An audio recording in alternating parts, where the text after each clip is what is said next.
Cream को ऐसे beat नहीं करना, क्रीम को वैसे बीट नहीं करना, आपको क्रीम बीट ही नहीं करना आती, आपने तो क्रीम जो है वो क्रिस्टल फॉर्म में ले ली है, क्रीम को क्रिस्टल फॉर्म में बीट नहीं करते। ऐसे बहुत सारे कमेंट्स मेरी उस वीडियो पे आए हुए थे जिसमें आपको मैंने बताया था कि क्रीम को समर में किस तरह से बीट करना है ताकि उसका टेम्परेचर मेंटेन रहे और क्रीम आपकी जल्दी सॉफ्ट ना हो। तो सबसे पहली बात तो ये है कि बहुत सारे बेकर्स जो हैं वो अपने एक्सपीरियंस से उन्होंने बहुत सारी चीज़ें सीखी होती हैं और अपने एनवायरनमेंट के हिसाब से उन्होंने चीज़ों को मैनेज करना सीखा होता है। बहुत सारी बेकर्स हैं जो समर्स में एसी में काम कर रही हैं और बहुत सारी ऐसी हैं जो कि विदाउट एसी काम कर रही हैं। तो मैं जहाँ पे जिस एनवायरनमेंट में काम करती हूँ वहाँ पे एसी नहीं है, मैं किचन में काम करती हूँ। तो आपको जिसकी बात ज़्यादा अच्छे तरीके से समझ आती है, आपको लगता है कि आपको हेल्प हुई है उनकी बात से, आपको चीज़ें आसानी से समझ आई हैं, आप बेशक उनको फ़ॉलो कर लें और अगर आपको लगता है कि मेरी किसी वीडियो से आपकी हेल्प हुई है तो आप लाज़मी मुझे भी फ़ॉलो करें। तो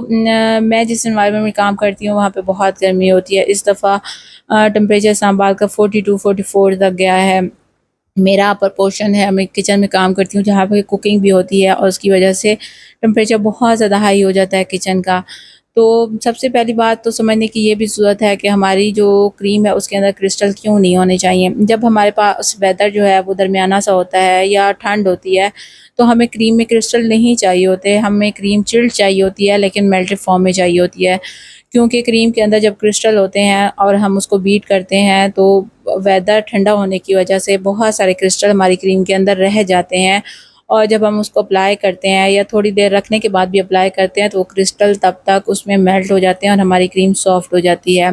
तो ठंडे वेदर में तो हमें क्रिस्टल नहीं चाहिए होते, लेकिन जब आपका टेम्परेचर 42 चल रहा है, 44 चल रहा है और आप खुद 5 मिनट किचन में आपका खड़ा होना मुश्किल है, तो हम कैसे एक्सपेक्ट करते हैं कि क्रीम जैसी चीज़ जो है वो इस टेम्परेचर में जो है वो सॉफ्ट नहीं होगी या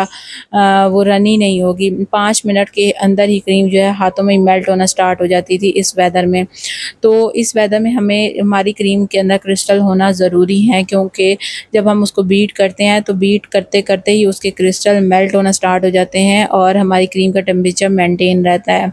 तो मैं जितने अरसे से काम कर रही हूँ या जितने टाइम से मैं काम कर रही हूँ, तो मैंने इसी तरह सीखा है अपने वेदर के हिसाब से और अपने टेम्परेचर के हिसाब से क्रीम को मैंने किस तरह से हैंडल करना है। तो आप अपने हिसाब से अपने जहाँ पे जिस वेदर में या जिस टेम्परेचर पे काम करते हैं, आप उस हिसाब से अपनी क्रीम को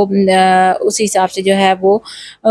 उसको बीट करना सीखें या उसको मैनेज करना सीखें जिस तरह का आपका हाथ सेट होता है। मैं कभी भी पूरा बॉक्स जो है वो क्रीम का थॉ नहीं करती, मैं हमेशा जो है उसको जितनी क्रीम मुझे चाहिए होती है वो मैं बॉक्स में से फ्रोज़न फॉर्म में ले लेती हूँ और उसके बाद वो बॉक्स जो है मैं फ्रीज़र में रख देती हूँ। और वेदर के हिसाब से अगर मुझे क्रिस्टल चाहिए होते हैं तो मैं फ़ौरन बीट कर लेती हूँ, अगर नहीं चाहिए होते तो थोड़ी देर फ्रिज में रखने के बाद मैं उसको बीट कर लेती हूँ।